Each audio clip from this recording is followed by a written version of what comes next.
Hello, I am Lee Unkrich. I'm the director of Toy Story 3.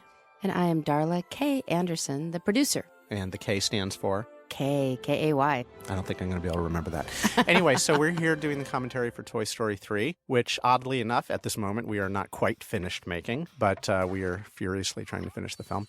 Where to start? It's always so hard to do these commentaries because we have 4 years of stories to pack into 90 minutes, so I guess we should jump right in. So we always knew that we wanted to start this movie big. I remember very early on, we wanted to have kind of a Western opening because we knew we'd started Toy Story 2 with kind of a Buzz space opening. So we thought it made sense to start Toy Story 3 with a Western opening. And in its original conception, this sequence was kind of a dusty, quiet, Sergio Leone-style spaghetti Western kind of an opening. Yeah. And Woody was very brooding. it was kind of fun, but we decided it didn't have the energy that we needed. You know, we figured people have been waiting 11 years for Toy Story 3, and we really wanted to start off having fun. And on top of that, we knew that we were going to be getting into some heavy stuff once we revealed that Andy was grown up and the toys were contending with what to do with their lives and what the future held for them. So since we were going to be getting into that heavy stuff, I just wanted this opening to be as fun as possible. Hey, whose idea was it to have Jessie come riding down on horseback and save Woody? I believe that was your idea, darling. Oh, thanks. Girl power. Yeah. I don't remember whose idea it was, but I latched onto it and loved it. How about that train in Western How about opening? that train? You can't have a big, exciting Western adventure without having a train. And, of course, John Lasseter is a huge train fanatic. Train fanatic. And like all things, John, well, once he loves something, he then researches it to the nth degree. So I bet there's nothing that John doesn't know about trains. When we came up with the idea to have the train in this, we deferred to John to kind of help drive the design direction for the train because he had some very specific ideas about what kind of train it should be. It was inspired by classic old Western locomotives as well as Walt Disney's original locomotive, the Lily Bell. I will say that we learned what a Johnson bar is. That's right. We didn't know what a Johnson bar was before we made this movie. Especially Apparently, trains don't actually have brakes on them. You have to actually disengage the clutch and then push this thing called the Johnson bar, which reverses the throttle on the train. That's right. Hopefully you train people out there are not going, what? That's not what it does. But that's my understanding of what it does. And then you have to re-engage the clutch so that the train is actually trying to go in reverse. That's right. And that's how you brake a train. That is what he's doing, and it doesn't work quickly enough. And the only other thing to say about the train is it is number 95. Which is the year that Toy Story came out. In an earlier version of the scene, we actually had Buzz Lightyear chained to the front of the locomotive, which was always a really fun image that we loved. And so we had, it was actually Jessie at the very beginning who was fighting Mr. Potato Head, and then we revealed Buzz chained to the front of the train. We ended up not having Buzz tied to the front of the train because we decided that it wasn't strong enough to see him have his introduction be kind of in a compromised position. Right. We wanted to give After him... all these years. Yeah, we wanted to give him as heroic an entrance as anybody. You can't touch me, Sheriff. I brought my attack dog. Oh, the first version, remember? It had all the exact original dialogue. Yeah, and we left a lot of that. I thought it would be fun to harken back to the original opening of Toy Story when Andy's playing with the toys, talking about his force field dog and the dinosaur who eats force field dogs. Originally, we tried to stick to just that dialogue and try to use all of it. But we found that a little restrictive, so we ended up letting this take on its own life, but we tried to touch base with those lines here and there. That's for the geeks out there. We love this pig ship. I wish we could see it more, but we had to get on with our movie. I'd love to make a whole short film just about Evil Dr. Porkchop and his spaceship here.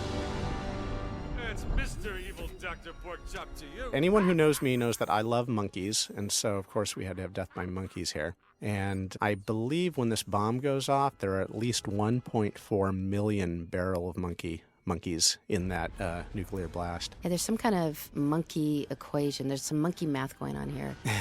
I have to give credit to Brad Bird for that idea to actually have the mushroom cloud made out of monkeys. We originally just had a big blast go off, and then this kind of flood of monkeys came pouring across the plains, and it was Brad Bird's idea to actually have the mushroom cloud. So thank you, Brad. You know, and the last thing, when you're looking at Western opening, it is just gorgeous. And I think it's a great way to open this film, just showing off the same world, but the new technology and gorgeous effects, and the characters look beautiful. It's just a great introduction. We really worked hard to kind of meet each character again and give them a moment. Again, since we've been away from them for so long, it's almost like a reunion show, and having the different actors kind of have their little moments. Mom! No, just keep playing. Just pretend I'm not here.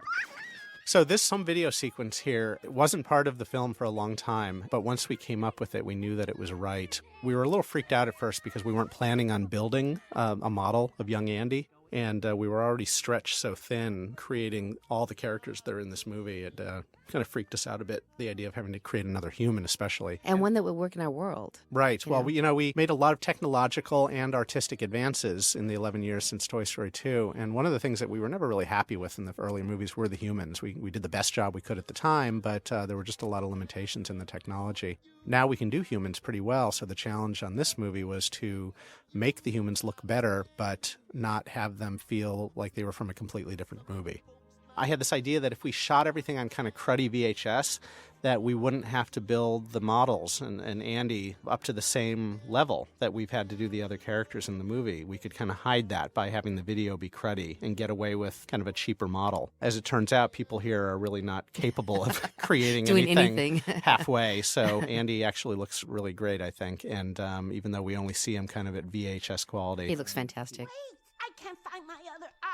All right, whose foot's in my face? We talked a lot about, how far to advance these Toys characters in the intervening years since Toy Story 2. And, there was some talk about, where Buzz and Jesse's relationship should be at this point, and should they actually be together? And, I worried that if we left them kind of in stasis and right at the same place where they were at the end of 2 in terms of Buzz still being uncomfortable to talk to her, that might be kind of weird that it's been so long. But in the end, we decided that we wanted to just keep them in the same kind of comfortable place that people remembered them being in. So it might be a little strange that Buzz hasn't gotten the gumption together to be with Jesse in all these years, but thankfully he finally does by the end of the movie. A lot of people ask if we updated the models of the main characters in the movie, and we did, actually, but hopefully you won't notice it at all. We actually completely recreated Woody and Buzz and all the characters in the movie, and we did a lot of things under the hood to make the animation easier for the animators and more in line with the kinds of controls they've gotten used to over the years as our films have gotten more sophisticated. But it was very important to us that they not look different at all. So the interesting thing is, if you take Woody, for instance, and if you put Toy Story 3 Woody right next to Toy Story 2 Woody, you can absolutely see that he's improved in a million tiny ways. I mean, he feels much more believably like a toy. There's a thickness to his shirt. You can really read the stitching and the stuffing in a way that never did before. On his buttons. It's a million little things that, if we went along and pointed them out, you'd see kind of how everything improved. But if you look at Toy Story 3 in isolation, hopefully nobody will see that we've done anything at all. But all the work that everybody did will add up to a richer, more detailed experience. That's right. Everyone, a staff meeting? Oh, not again. Oh, come on, Slink, gather everyone up. So we're heading into a pretty long dialogue-driven scene here, which normally could be death in terms of pacing. But this is a vital scene. We had a lot of emotional things that we needed to establish in this scene. We needed to establish Woody as being this kind of unflagging supporter of Andy and having this unflagging belief that Andy still cares about them. And we needed to show how ridiculous all the other toys felt, that Woody still felt that way. It was really important to spend the time to make that emotionally resonate, because otherwise, at the end of the movie, when it turns out Andy still does care about them and actually takes the time to have one last playtime with them, Woody is then vindicated in a much more emotionally satisfying way. And there's the Army guys. They're always such a huge part of the Toy Story films. And, of course, we got Lee Ermey back to play Sarge. We added this moment because at this point in the scene, we wanted to raise the stakes a bunch and show that this was a very serious situation, that Andy was growing up, and we wanted to see some of the toys taking matters into their own hands and jumping ship, literally. And we thought we would do it with a character that people really liked, which is Sarge and the Green Army Men, just to show that bad things can kind of befall any of the characters in the room. Here's Jessie coming back to her inner angst, and that is her deep fear of abandonment. Mm-hmm. It just immediately taps into her core. Quiet! No one's getting thrown out, okay? We knew that we had to make Woody almost crazily devoted to Andy, almost to the point of being annoying. I mean, we kind of wanted the audience to feel like Woody was out of touch and living in the past. Because again, when everything does work out at the very end and we reveal that, what was in Woody's heart was true and actual, it just makes it that much more satisfying. This is one of those sequences that was hard to get right because it is dialogue driven and it does have so many of the underpinnings of the story. And we really, really, really worked it to make it fly just right. It didn't come out easily. It didn't. We were always struggling with how long the scene was, and you were always trying to boil down to the essentials in the writing. But again, there were a lot of things that we needed to establish here, and hopefully we came up with something that works well. His own. And he'll play with us then, right? We'll always be there for him. Come on, guys. Let's get our parts together, get ready, and go out on a high note. Andy's room is, again, another study in how to advance and tell the story with pictures of where Andy is. And every poster, every sticker, every Post-it has a little bit of meaning. Yeah, we did a lot of research into teenage kids' bedrooms, and it was actually a very fun project that we did very early on in Toy Story 3. It was coming up with what Andy's room was going to look like now, all these years later.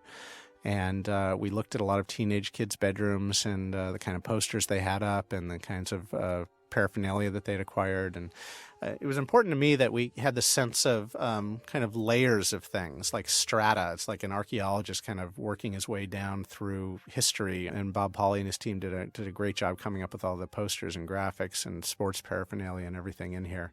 Because I think it still very much you feel the nostalgia of Andy's bedroom, but it's clearly not the bedroom of a 10-year-old anymore. And look at this room. On these films, again, nothing comes for free. Every single piece of paper, every poster, every sticker has to be designed and cleared and made gorgeous and feel completely authentic, as if you could have bought it in any store. Yeah, and you want to create this history. I mean, there was a map on the wall next to Andy's bed, and we put pins in it, kind of showing it could either be all the places where Andy's gotten to visit or the places that he wants to visit someday. We created flyers for different camps he'd been to over the years. There's just again, all these layers of history, and it's it's very difficult to create all that stuff. It takes a long time, but it's worth it in the end to have that feeling of believability. Very early on, we had to solve the problem of, well, why don't the toys just go to Molly? She's perfectly viable, Andy's younger sister. Can't the toys have a life with her? And we shot that down right away by adding this beat of showing that Molly's just kind of grown up a little too fast. She's already beyond her years and not interested in toys anymore. She's just into her iPod and teen magazines, and it's clear that the toys just don't have a future with her. Yeah, it was really fun to take little baby Molly with her cute golden curls and try to figure out what she would look like as an 11-year-old going on 13. Going on 50. Fine. You have till Friday. Anything that's not packed for college or in the attic. A few cool autobiographical things in there. We have a pendant for PU. Pixar University. We put some Tigers stickers on Andy's toy box. My high school, I grew up in Chagrin Falls, Ohio, and it was the Chagrin Falls Tigers. West Cutting Boulevard. We have a tradition at Pixar of always hiding a character from our next film in the previous film. And somewhere in this room, you will see something from Cars 2. I guess I'll just leave it at that and see if you can find it. It might be a car. Okay, garbage bags. We got to talk about the garbage bags. Yeah, garbage bags. Oh, that was when I smokes. gathered the team on this movie, I enticed them with the promise that we did not need to invent any new technologies. And when he says I, he means we. We enticed them with the promise that they wouldn't have to develop any new technologies. Who knew that garbage bags would prove to be the most difficult thing that we had ever done at the studio and would bring Pixar to its knees? Yeah, and early on we had some looks development tests on the simulation of this thin plastic look at all that detail and wrinkling and everything. And the early tests looked fantastic. And we thought, okay, great, well, check, problem solved. But it took a long time to continue to advance it and make it look just so perfect. Well, so luckily, Michael Fong and his amazing team in Shots of technical director brainiacs were up for the challenge. And Shots is kind of like our special effects department. I think they actually now boycott garbage bags and don't use them in their personal lives anymore because they have terrible post-traumatic stress disorder whenever they see a box of garbage bags. So Buster, we knew we had to bring Buster back in Toy Story 3. And of course, how great is this shot? Come on. We knew we had to bring Buster back. And of course, he had to be old and fat and gray and not his sprightly young self. I think you can smell him, too. That's what. There's a special edition of Toy Story 3, of course. You're probably watching it right now that comes with the scratch and sniff card. So if you scratch number 4, you will smell geriatric Buster. I just love that shot. We did such a good job with the animation and the effects. And again, Guido did a masterful job of bringing Buster back from deep in the dark halls of our digital backlot. Everything about him just looks great. It's such a short moment that he's on screen, but it's very funny, and we knew we had to have it in the movie. Well, do you know how we were able to pull up some of these old models especially? Is that our supervising technical director, Guido, kept his old SGI computer, and that enabled him to go back and get a lot of the old data quickly. Guido's so enthusiastic. He came here from Italy just to work on Toy Story 2, and he did. He got the job, and that's a great story in and of itself. And he kept a lot of his data handy in his office. So lesson learned, don't get rid of your old computers. There's no obsolescence. Boy! Boy! I can hear the garbage truck! We have somebody making a little cameo here coming up. We had this garbage man on the back of the truck, and we thought, well, why not make this Sid? So we gave him the same old T-shirt, and I don't know if The guy's never changed his shirt. I don't know if it makes sense because Andy moves away at the end of Toy Story, but who knows how far away he moved? I guess he didn't move very far. We actually called Eric Von Detten, who was a young boy when we made Toy Story, and asked him if he'd be interested in coming back and doing a little cameo in Toy Story 3. He was so happy to come back in and be a part of it, and Eric, he's still a successful actor, doing really great, and he said that doing Toy Story really shaped a lot of his childhood in the best way. So since we were just talking about Eric Von Detten, it would probably be a good idea to talk about John Morris. Yeah, that's right. John Morris was the boy who played Andy in Toy Story and Toy Story 2. That's right. And when we decided we wanted to have Andy grown up in Toy Story 3 and started thinking about who would play him, I got this idea in my head that we should reach out and find out where John was. He was 14 years old, I think, when we made Toy Story 2, and we had no idea where he was or what he sounded like. And we managed to track him down, and I'll never forget the day that Kevin Rear, Our casting guy extraordinaire, called me into his office and played me the outgoing voicemail message on John Morris's answering machine at his home. And I knew instantly when I heard his voice that he was perfect, that even though he was kind of in his early 20s at this point, that he still sounded like he could pull off playing a 17-year-old. Because it was always vital for me that Andy be at this awkward place right between childhood and adulthood. So we made him tall, but we made him kind of gangly. And it was great that John Morris was able to bring this younger-sounding voice to him. Mm-hmm. You didn't want him to just be this jock stud. He's on the cusp of adulthood. Yeah, he's right on the cusp of adulthood. We purposefully made him 17 and almost 18 just because we wanted him to be in that place where he was struggling with that transition between childhood and adulthood. Just like many of the characters in this movie are struggling with kind of big life changes. We wanted Andy to be struggling with his own life change. And I think getting John Morris to come back is one of those things that I think makes us happy as a team, that we pulled together the authenticity, and there's a nostalgia for us. And it meant a lot to John, it too. Did, I mean, this was a big part of his Yeah. childhood, and it really, I know, meant a lot to him to come back and play Andy again. Yeah, one we're last always time. like, we got John Morris back, and everybody's like, that is so cool. People love it. How about Mom's license plate? Mom's license plate? A113. A113. That's been Mom's license plate for the 3 Toy Story movies. A113 is a little Easter egg that shows up not only in all the Pixar films, but it shows up in a lot of animated films, period, because that was the name of a classroom at Cal Arts, which was a school that many great animation minds came from, like John Lasseter and Brad Bird, Andrew Stanton, Pete Docter, Tim Burton, Joe Ranft, Ron and John at Disney, just on and on and on. Yeah. A lot of people went through Cal Arts, and so A113 is kind of a little Easter egg that any Pixar fan knows kind of shows up repeatedly through was the their movies. classroom at Cal Arts. We had a lot of challenge working in and around boxes in this movie. This scene, we had to have every single toy in the box having a conversation. And in reality, if you try to put all these toys in a box, they're completely jumbled together, as you see at the very end of the movie when Andy opens up one of the boxes. But here we had to kind of do a lot of camera trickery to make this box still feel tight and claustrophobic, but give us the room to place the camera and arrange the characters around inside. You guys did a great job. So, heading into Sunnyside for the first time, I have to apologize to the people who ran the preschools that my own children went to in advance for making Sunnyside the sometimes out-of-control place that it is. I will remind them that this is a movie, and we don't condone teachers not actually keeping the children in line. There. Okay, I've made my apology. There's your apology, a blanket apology. You might have to do that again a few times. Now we're arriving at Sunnyside Daycare. And right away, as soon as we walk in the door, we meet Bonnie, a little girl, and her mom.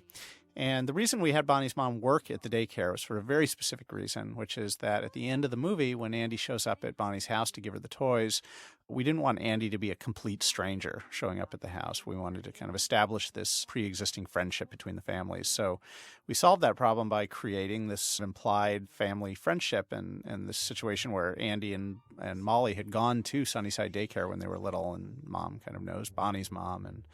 And by doing that, we solved the problem of Andy being a complete stranger showing up at Bonnie's house at the end of the movie.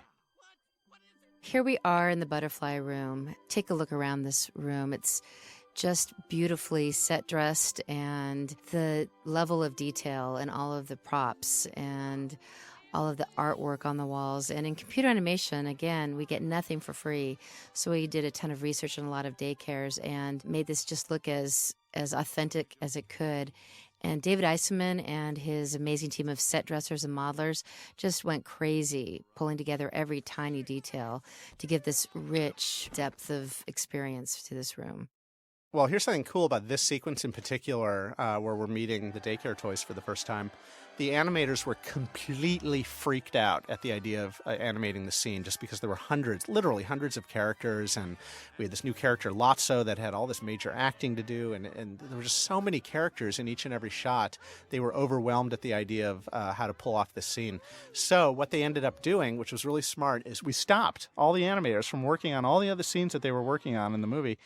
And we all came together, the entire animation crew, and we said, we are going to animate this entire sequence in just 2 weeks. Right. We're going to stop everything else, and we're going to focus. We're going to make it an event. And so we kicked the whole thing off. I was up on stage, and Mark Walsh, one of the animators, was playing the piano as an accompaniment as I kind of passed out the shots and talked about what I wanted.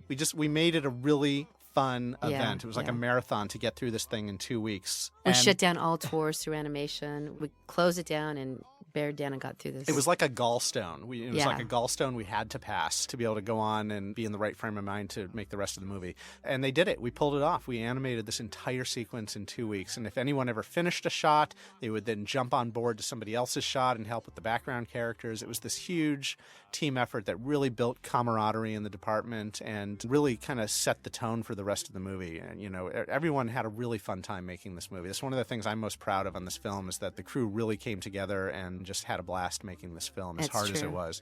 So before we get too far into this scene, I have to give a shout out to Mr. Lotso Huggenbear, who has shown up here in the movie.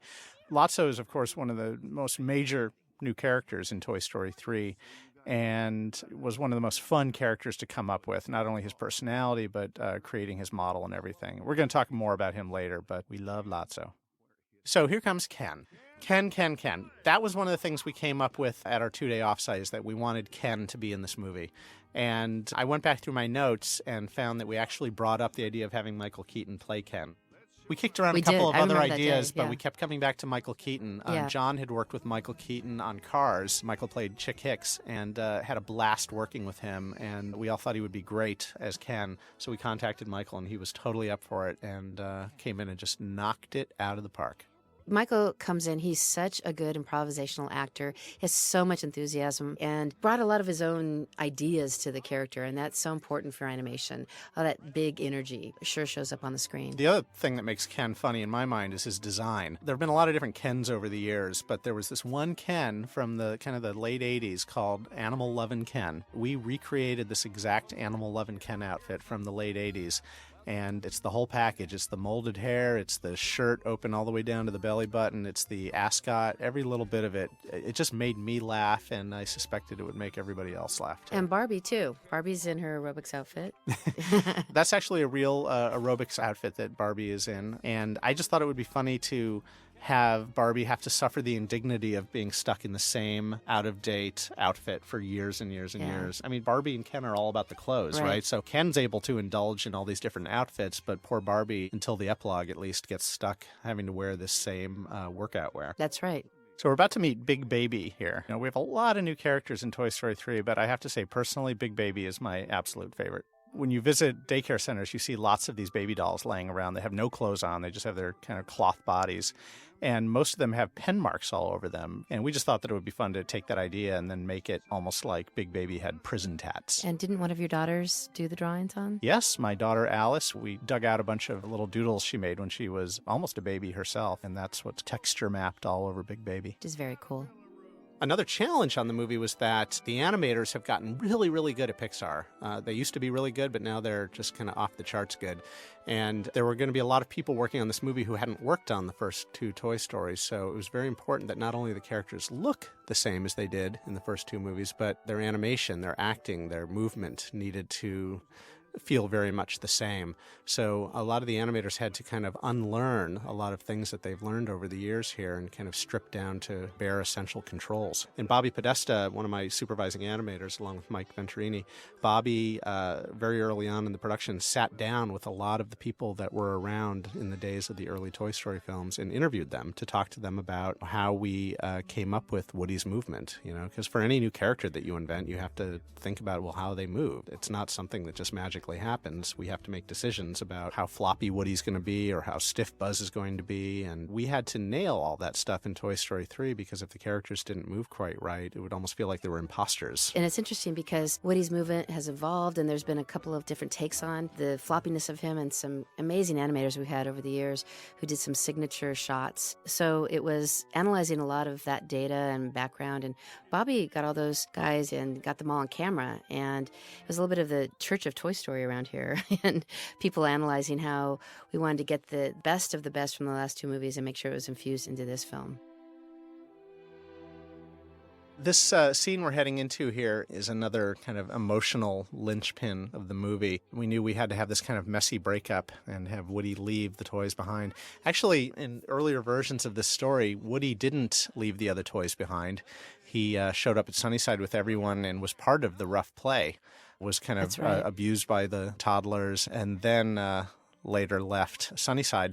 And ultimately we realized that didn't work because I couldn't imagine any situation where Woody could, without being a complete jerk, leave his friends behind knowing the situation they were in. Right, and Woody's character would never do that. He just wouldn't do it. And we tried to come up with ways of making it believable, but we ended up with all these kind of rancorous, argumentative scenes where nobody was appealing, and it was no fun to watch. So we ultimately realized that we needed to get Woody out of there as soon as possible. We had to have him leave and go back to Andy's and not even be aware of the bad situation that his friends were in. And once we knew we wanted to have the scene, I wanted it to be as emotional as possible and as real as possible. I mean, these are friends who have been together for years and years and years, and this parting is not easy. And we also wanted it to be kind of painful. We wanted people on both sides to say things in the heat of the moment that, maybe they mean, but they're not saying in the nicest way. So we wanted this breakup to be kind of messy, so that when they really do say goodbye to each other at the end of the movie in Andy's bedroom, that we have kind of a mirror of the same moment, but have it go well. This moment where Buzz holds his hand out to Woody and Woody refuses to shake it, we intentionally kind of mirror this at the end of the film when the toys have fallen into the incinerator and they're sliding slowly toward their doom. We have Buzz reach out to Woody yet again, offering his hand. Of course, that time Woody takes his hand and they bond together as a family. We also mirror the moment a bit at the very end of the film when they manage to get back to Andy's bedroom.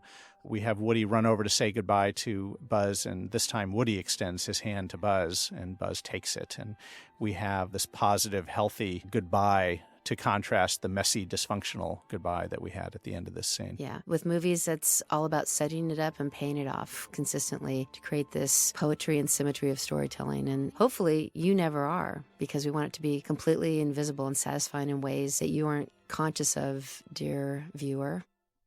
There are just tons of really, really talented people, of course, who work on these movies, and it's very much a team effort.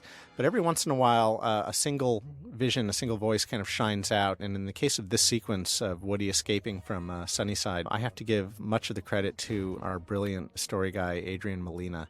Adrian was tasked with storyboarding the sequence, and we actually hadn't written very much of it in screenplay form. We just knew that Woody had to somehow get out of this place in a believable way, but without kind of playing any kind of the prison motifs yet. We just wanted Woody to have a kind of a difficult time getting out, so it doesn't feel like toys can just leave whenever they want to. And Adrian ran with that and came up with all this stuff in the bathroom and the stuff with Woody interacting with the toilet paper roll and almost falling in the toilet, and all this stuff with the kite. None of this was scripted. Adrian kind of came up with all of this by himself.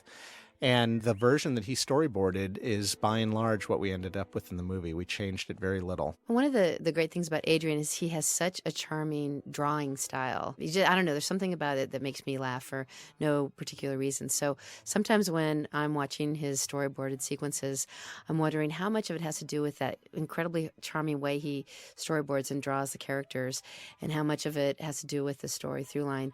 And so when you see it finally realized in its full glory, you realize that all of that charm was inherent in the storytelling. It was there, and it totally inspires the animation. Adrian's drawing style is very kind of, I wouldn't call it chicken scratchy, but it's very, the characters aren't on model. They're very stylized and kind of weird, very much in a way that Bob Peterson, his drawings are very similar, that they're just kind of, Bob would claim that he can't draw at all, but his drawings are still very, very funny, and Adrian's are very funny in the same way. And even though a lot of the characters don't necessarily look like Woody or some of the other characters, they completely inspire everybody to kind of push the animation style and follow through with these funny moments that Adrian envisioned. That's just one of those sequences that has been enjoyable and delightful and hilarious and fun from the minute we saw it till now. I could watch it 1,000 more times and enjoy it as if it was the first time I saw it. But I think that's the only scene in the movie that kind of had that path. That's probably true. I think that every movie only has one of those scenes. In Toy Story 2, it was the scene where Woody picks his way across the Cheeto landmine field. Jeff Pigeon came up with that, and that really didn't change much from when we first came up with it and boarded it till the final movie. And in this scene, it was Woody's kind of escape from Sunnyside. And check out that bee on Bonnie's backpack. It's a character from our very first film, Andre and Wally Bee. And if you look closely in other shots in the movie, there's also a Wally Bee kind of tattoo on Bonnie's hand. Not a real tattoo, but a sweet little kid stamp tattoo. We knew we wanted to have this sequence where, the toys would get abused by all these little toddlers who were just too young to play imaginatively yet. And the toys would kind of realize they'd been snookered and kind of weren't in the right classroom. Another one of the many challenges on this movie is that we had to create a bunch of little kids for both classrooms. And that was a major project, both from a design standpoint and a technical standpoint, to pull off creating all these different little kids. Human characters. Yeah. Little kids are so appealing and so fun and so cute in the animation and their clothes, and they're in lots of layers, and they've got hair, all different kinds of hair, and they had to have great variety. Not an easy feat. We often shoot video reference, and for the scene, one of our TDs, Mak Kobayashi, filmed some really disgusting reference footage of what it looks like to drool all over a piece of plastic, so we could figure out what it would look like from Buzz's perspective to have a kid shove his helmet into her mouth. For a long time, I felt bad, like, well, okay, there's no preschool that's really like this, because the teachers would have the kids under control. But I was actually at a weekend event at my kids' preschool with parents, and there were no teachers there. And something like that actually happened. The kids were just running around like crazy, and they were driving over toys with their tricycles out in the playground. And it was clearly like the warden was away from the prison, and the kids were just going bananas. So it was nice to see that there was some reality to the kind of the craziness of the scene that we were creating for the movie. And our kids are younger. They're little kids, too. That's the intention of that. They don't know how to play nice. Right, the little kids who are in the caterpillar room. So, Bonnie. When we had that 2-day offsite, we came up with the idea of the toys ultimately being given away by Andy to a little girl at the end of the movie. So we had that idea, but we didn't have this notion of Woody actually visiting her in the middle of the movie.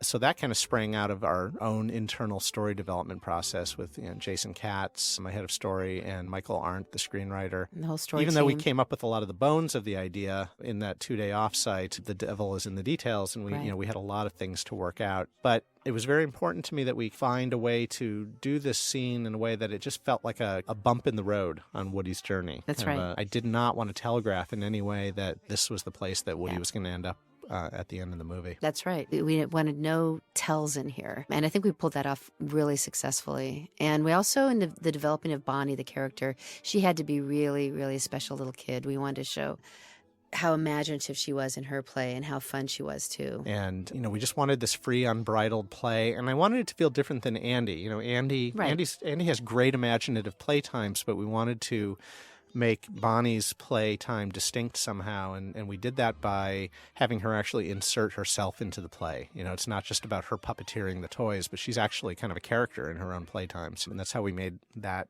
unique and special. This sequence was one of the hardest nuts to crack.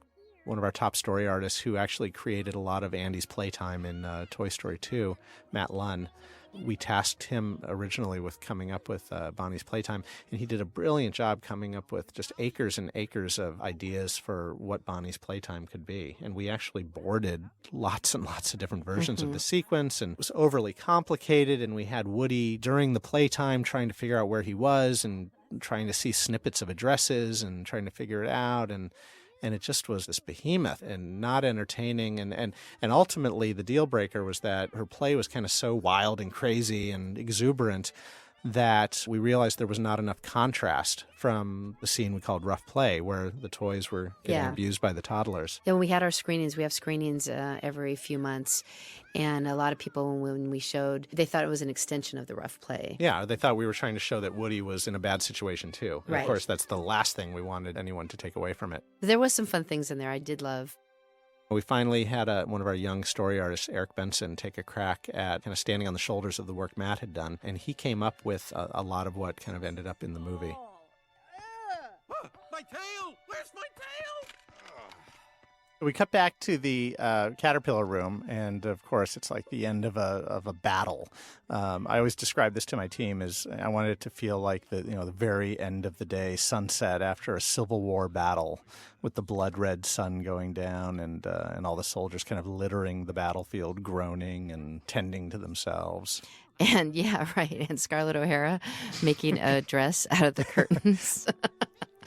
So we wanted the toys here to realize that they were in a bit of a pickle, but we didn't want to imply that Lotso was up to anything yet or that there was any kind of prison scenario. So we stuck to just the basics of a classroom being locked and there being kid-proof locks on the windows, the Fenster Schneckler here that Ham talks about. When Buzz talks about the transom here, I have to say Michael Arndt, the screenwriter, begged me to put in a line for Rex saying, "What's a transom, Buzz?" Which I think was an homage to the movie Drugstore Cowboy. And I ended up not putting it in because I didn't think we needed it and I didn't think anyone would get it. But he begged me repeatedly to put it in. And every time this scene goes by, that's all I think of is Michael begging me to put that line in. So, Michael, it's not in the movie, but at least it's in the commentary. When Buzz tosses the string down to Jesse there, that was a shot that I didn't think anyone was going to be able to do. It just seemed like it was going to be really complicated, and one of my great TDs, Ferdy Sheepers, took it upon himself to figure out how to do it, and he did it in the most awesome way possible. He showed it to me one time, and I said, it's done. Good job. Approved. You think they had a fun playtime? This little scene in the hallway here between Ken and Barbie, we wanted to have a little brief interlude between them, and there's another writer that we have worked with occasionally on a few of our films named Dave Reynolds, and I asked Dave to kind of write some punch-up material between Ken and Barbie, and Dave wrote that little interchange we all think is just super hilarious. It shows the hyper-intelligence of Ken. The scene where they go up into the vending machine here, very early on, kind of in a much earlier version of the movie, we wanted to have a scene where Buzz would figure out what was going on in Sunnyside. And originally, he snuck around and discovered this backroom meeting. And it was in that scene that we discovered that Lotso was up to no good and was actually a bad guy. And I wanted the scene to take place right in plain sight, in a way. And I used to always describe it to everyone like, I said, it's like he climbs up in a vending machine and we're up in the workings up inside the vending machine. But I don't want to be that. I want to do something better than a vending machine. But we banged our heads against the wall for months and months and months, and we never came up with anything better. And everyone said to me, well, the vending machine's a pretty good idea. So we ended up going with that. I kind of remember Andrew saying, "What's wrong with the vending machine? It's great." And it let us do this really cool scene up in the top here with the sickly greenish yellow lighting, which is provided by that snacks panel on the front of the machine. So as you can see, Lotso's actually not in this scene because when we developed the story, we thought it would be more fun to delay his reveal as a bad guy for a little while. So we kind of did the staggered approach where we show that there's kind of this dark underbelly to the place, and there are a bunch of rotten apple cores at Sunnyside. But we delay revealing Lotso just to kind of have a little more fun and with Lotso's ultimate reveal. This line from Ken when he says, "Take him to the library," that was a line that Michael Keaton improvised in one of our recording sessions. And the moment he said it, I burst out laughing. And I said, that is going to be in the movie. Which, by the way, I did not agree with. Actually, Andrew Stanton gave us a note at one of our screenings, at the first screening after I put that in. He said, "Oh, you guys have a mistake there. Ken's saying library instead of library." And Lee said, "That's intentional." And I said, "Andrew, make him change it." But Lee got the last laugh because it gets a big laugh every time. I just think it's funny. I think it's funny because I called them libraries when I was little. This is one of the best ever big baby moments. It's just a great shot. It's just Beautiful. beautiful. Well, looky who we have here. Let me go! One of the interesting challenges for us with Bonnie's toys is that we had this whole new room full of toys, just like Andy had a room full of toys, and we had to kind of figure out what the dynamic of the group was going to be. Back on the first Toy Story, the whole conceit of the group of Andy's toys is that they were like all office mates. You've got just this kind of odd, eclectic group of characters working together in an office. And we didn't want to do the same thing in Bonnie's room. We didn't want to repeat that idea. So we kicked around some ideas, and what we came up with was the idea of Bonnie's toys as kind of an acting troupe, a bunch of actors hanging out together and doing their thing. And you've got the mix of like Mr. Pricklepants being the fussy British thespian, and then you've got Jeff Garland's Buttercup, and also Trixie for that matter, Kristen Shaw playing Trixie, being kind of the improv actors in the group. And we just thought it'd be a fun dynamic for these toys, seeing their playtime with Bonnie as being a kind of performance. Yeah, and it's more interesting that each kid would have their different way of playing. There's all different kinds of imaginative play. Not every single kind of imaginative play has to be the same. So it's great to see that contrast between the two children as well. Should we talk about Lotso a Yeah, little bit? let's talk There's about so Lotso. much to talk about here. I know, but we could go on and on. Lotso is actually a character that actually John and Andrew and Pete had come up with years ago before we came up with On Toy Story. the original Toy Story Before idea. original Toy Story. A lot of ideas that we come up with that don't find a place in the current movie often show up in later movies. So Lotso was really that. We had this idea for a teddy bear who was kind of a mechanical bear. There used to be a bear toy that had a cassette in his chest and would tell stories and sing songs. And they had the idea that this bear was kind of broken and the tape didn't play right. It was kind of warbly. And so he was in the bargain basement bin. And he and his gang of toys that were in the bargain bins would kind of go out at night and raid neighborhoods. And it was this whole kind of crazy thing that, of course, never came to fruition. But we always held on to this idea of it being funny to have this kind of happy teddy bear be a part of something. And luckily, it was perfect for Toy Story 3 to have him. And it was even the same name. His name was always Lotso. Yeah. So in Toy Story 3, we designed this pink bear. We thought it would be funny to have him smell like strawberries. And, I wanted him to be this warm, grandfatherly character, and I wanted to really believe that he was a good guy. And he was a very tough character to cast, because, a lot of names that came up were kind of heavies, and I didn't want anybody to feel like he was a bad guy in any way when they first met him. But at the same time, a lot of the comic actors that we looked at, I didn't think could pull off being heavies when it was time for Lotso to be revealed that he's not such a nice guy. Well, that's where Ned Beatty comes in, because he has the ability to span both the heaviness and the trustworthiness and friendliness, right? Ned is a brilliant actor who had a run of brilliant films in the 70s. He was actually nominated for an Academy Award for his performance in Network. He was in Deliverance, and he was in the early Superman movies. He's in Nashville. He's just like He's in so many films. He's a legend. He's a great character actor. And, Tom Hanks calls him a treasure. He is a treasure, and he's great because he can not only play comedy, but he also can do high drama, and that's Lotso. I mean, Lotso has a lot of amazing scenes in this movie, and he had to have the weight and the power to pull that off, and Ned did it brilliantly, I think. Ned had actually never done voice work before for animation, but I'm very honored that Toy Story 3 has proven to be one of the favorite things that Ned has now done in his career. This idea of Mrs. Potato Head using her eye to see back to the house, it actually sprang from a much earlier idea. Some of the very early ideas in Toy Story 3, we thought about how toys could maybe communicate with other toys back at the house through walkie-talkies or something. And then we came up with this idea of Mrs. Potato Head's mouth getting pulled off and maybe ending up out in the sandbox with Mr. Potato Head, and they could communicate with each other that way. And those ideas were all fun, but they never really went anywhere. And then finally one day we came up with this idea of her actually leaving an eye back at Andy's house, and using that as the vehicle for the toys discovering that Andy didn't mean to throw them away, that Woody was right. And that idea allowed us to kind of do this moment, which is a very pivotal moment in the movie, where the toys realize that Andy still wants them. And that fires them up to get back home as soon as possible. But of course, immediately after this, Lotso comes walking into the room, and they end up getting the rug pulled out from under them. You didn't believe him first. So this next sequence that we're heading into is, of course, the scene where everything starts to go south.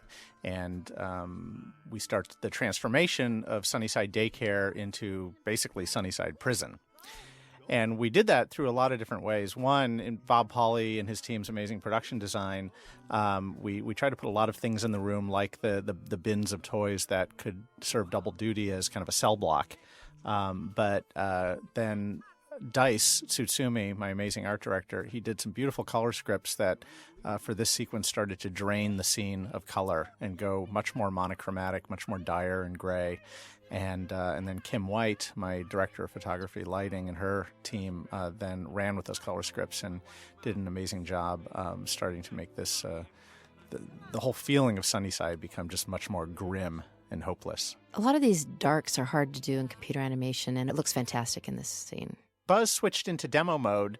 We wanted him to be uniquely different. Not feel like regular Buzz Lightyear, but not feel like the kind of diluted Buzz Lightyear from Toy Story 2, and of course not like Spanish Buzz yet. We had to find this unique, specific thing, and we fished around for it for a while, and the thing that finally did it for me, I'm a big fan of Stanley Kubrick and his films, and Stanley Kubrick has this kind of recurring visual motif through his films that people call the Kubrick stare, and it's just an angle of the head tilted forward and the eyes peering out from under the brow line.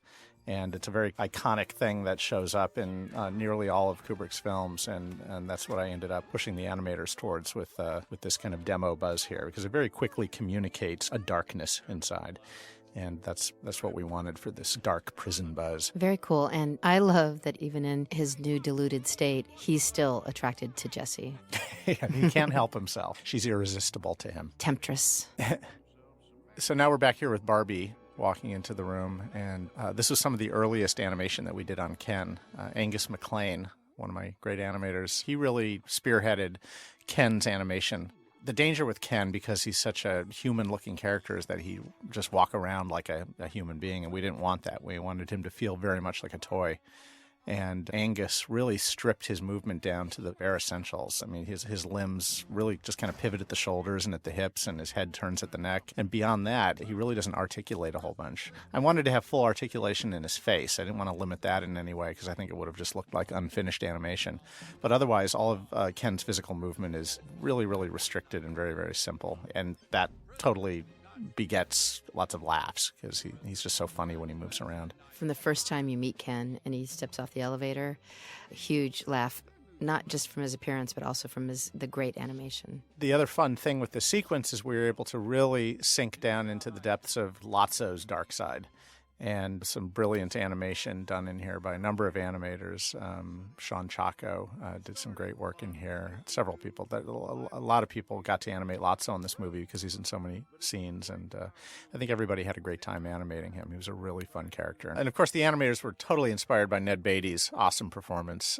The animators just ran with Lotso's voice and were inspired by a lot of the reference we had for larger men and their physical movement. And that all combined together to create Lotso's performance. This next scene is now, of course, back at Bonnie's house, and Woody's trying to figure out where he is and how to get back to Andy's. This is one of The standout moments for Trixie, the Triceratops, as played by Kristen Schaal. Kristen, I think, is just so fantastic in this role, and she's one of the funniest people I've ever met, and she's a great improviser. Amazing original talent. Some of the things she does were spontaneous that showed up in the film, and you don't even know why you're laughing. It springs from her innate comic timing and sensibility.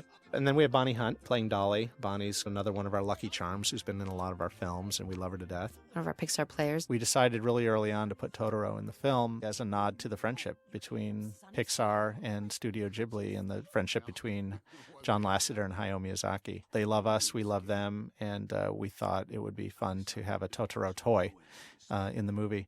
So we reached out and asked Miyazaki-san if he would be willing to let us do that, and he was open to the idea. Jeff Garland plays Buttercup. There was just something He's funny to me about so having funny, yeah. his voice come out of this sparkly unicorn. We cast Tim Dalton to play Mr. Pricklepants. Which is genius. I had seen Timothy Dalton in Hot Fuzz and thought he was fantastic. We needed a fussy British thespian, and I thought Tim would be perfect. Everyone loves Chuckles. We love He's Chuckles. Played by Bud Lucky. He was one of our story guys and used to animate back on Toy Story, and he's just been around forever. He created our short film Boundin', and I brought him in to do temp voice for Chuckles, and we ended up loving it so much that we kept him in the movie. Chuckles is just so funny and so dry, this kind of bitter, worn-down old circus clown. He's just awesome. When we first decided to show Lotso's backstory, we had a whole sequence where Lotso got left at a rest stop by Daisy and then ended up accidentally getting thrown away and going on this journey in a garbage truck to the dump and almost went into the incinerator and then rescued himself at the last moment. And it wasn't really making a comment about Lotso's character.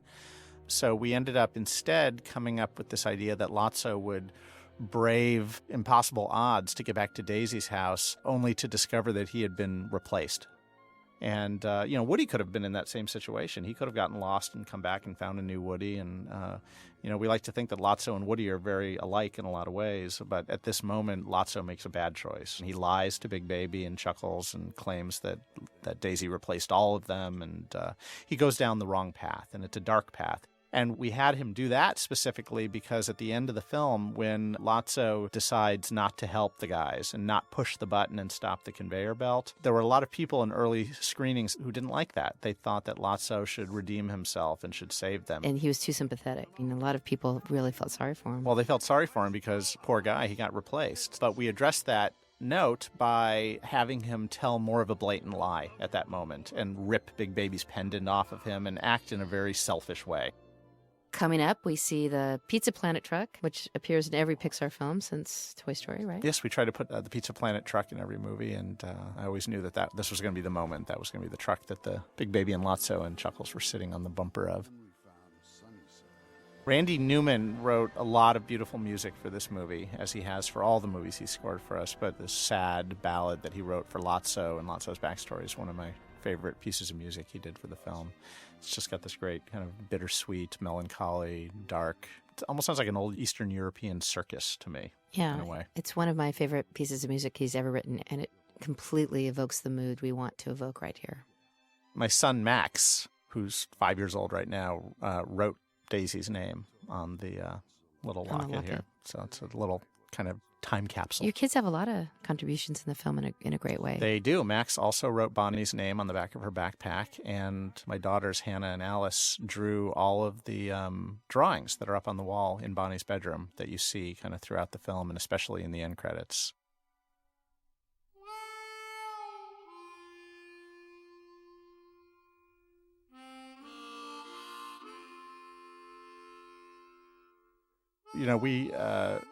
We wanted to have just a great, solemn harmonica theme playing at the beginning of the scene, just to evoke old prison movies and just the despair the toys were in.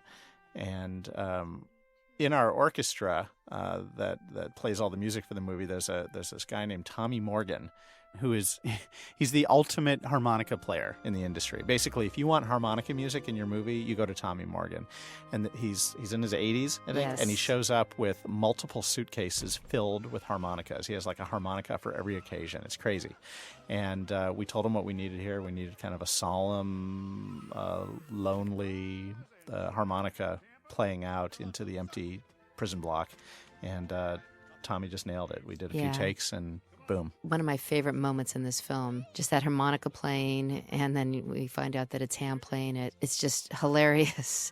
And it also instantly tells us that it's a prison movie in the best way. I have to give kudos to my effects department for doing this amazing sand. It just looks so real. And when they first showed it to me, I was completely blown away. Totally happy with how it looked, and they're wizards. That's all I can say. Now we're back the next day, and Bonnie and the other kids are flowing into the classroom here. This is a good opportunity to look at a lot of the details in the room again. As Darla mentioned earlier, we get nothing for free. Every lunchbox, notebook, piece of paper had to be designed here and shaded and colored and textured, and it's just a phenomenal amount of work. Up in the rafters here as well, we're only in this area for, I think, 3 shots, but you can imagine it was just a ton of work to create all the wiring and the dust bunnies and everything up there. It's all about keeping this all kind of very believable. And it translates into just a huge amount of work from a lot of really talented people. Here you can see just the depth of detail that has gone into creating the realism of these 2 classrooms at Sunnyside. That's for sure. And here's another great area of just fantastic animation. You just get lost in the moment because of how great the animation is and how great the character design on the children are. Here we have Woody meeting the lifer for the first time. We call this guy the lifer. He's actually called a chatter telephone from Fisher-Price. It was a character I always wanted to have in the movie. We love mixing in new characters that we invent with kind of pre-existing toys that we remember from our childhoods. And when we decided to set this at a daycare and we knew we were going to have lots of preschool toys, somehow this toy rose to the top of my mental list of toys that I wanted to bring to life in the movie.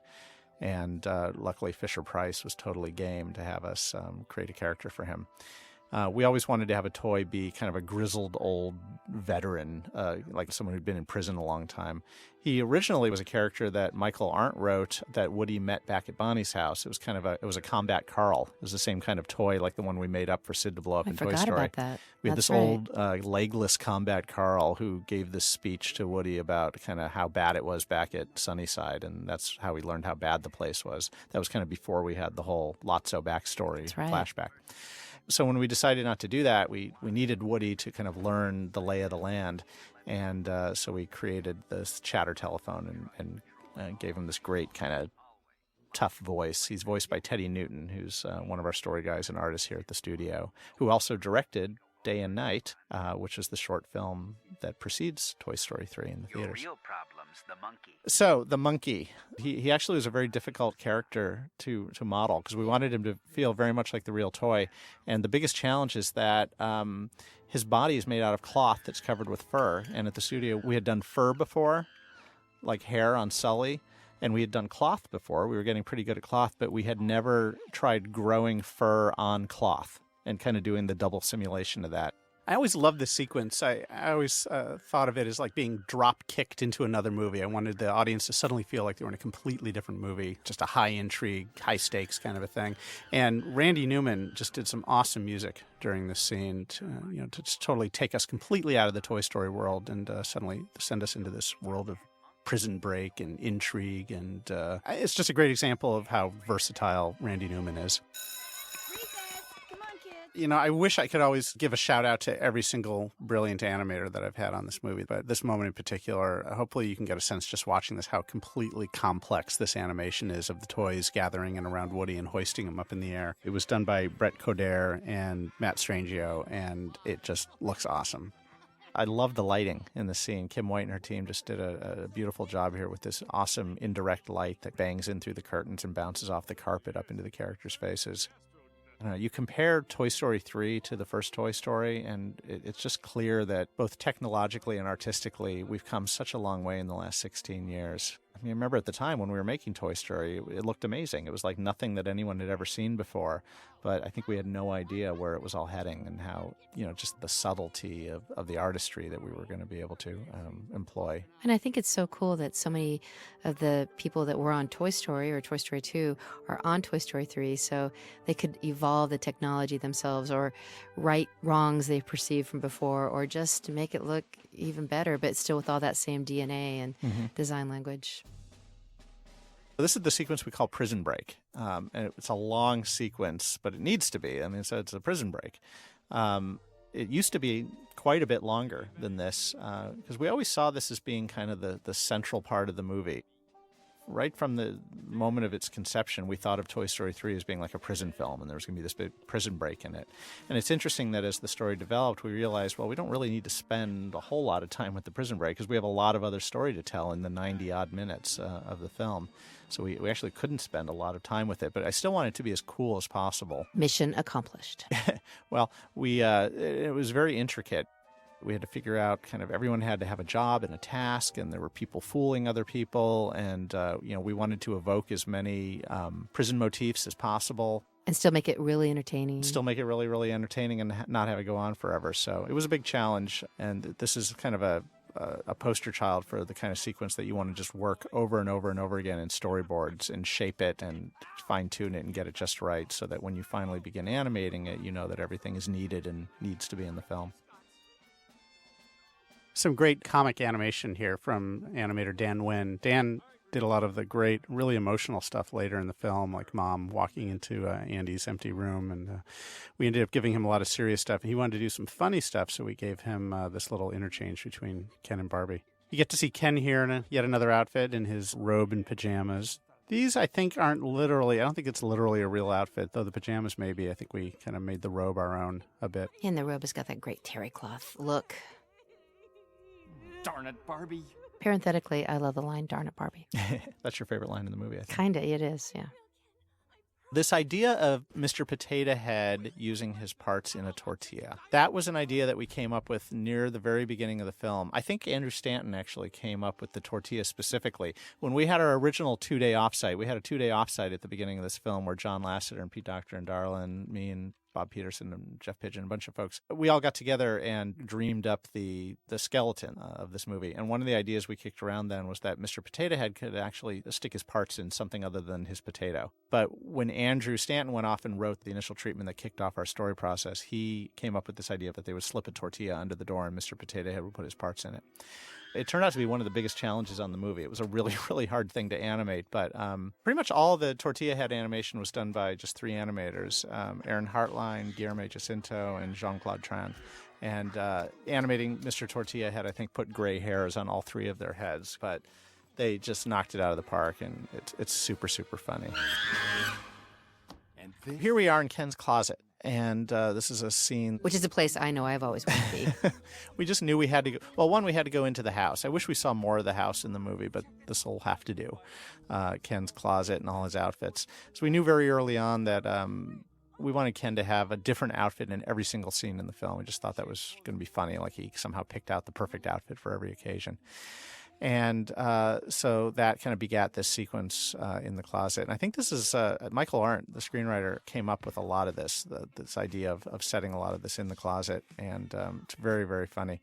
So we wanted to do this kind of fashion show here and pack Ken into as many outfits as possible, as many ridiculous outfits.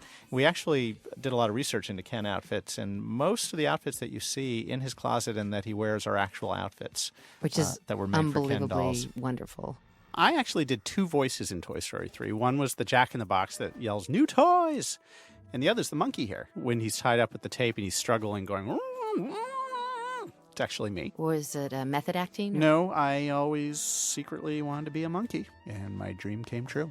Speaking of voices, total non sequitur here, but one thing we haven't talked about is the fact that we were so excited to have all of our original cast come back. You know, Tom Hanks, Tim Allen. Joan Cusack as Jessie, and Jodie Benson came back as Barbie. Our good luck charm, John Ratzenberger, Estelle Harris, Wally Shawn. Don Rickles. The whole gang came back, and we're thrilled to be a part of the movie again. In fact, they've been asking for years about when we were going to make a Toy Story 3 because they love these characters as much as we do.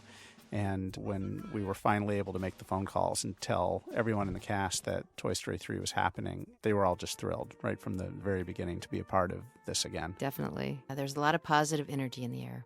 This moment of Mr. Tortilla Head forming into Mr. Tortilla Head for the very first time, I wanted it to feel kind of like Frankenstein's monster coming to life for the first time. So we shot all these little creepy inserts of the pegs popping through the tortilla and kept it all kind of mysterious and creepy. And the music's really creepy here until we finally reveal Mr. Tortilla Head in all his glory. And it's a great build. People kind of, at first, when he first showed the reels, they weren't sure exactly what was happening, and then grew in delight as they saw the pieces coming towards the tortilla, and then finally culminating in the tortilla head. It's always been just this wonderful piece of building anticipation.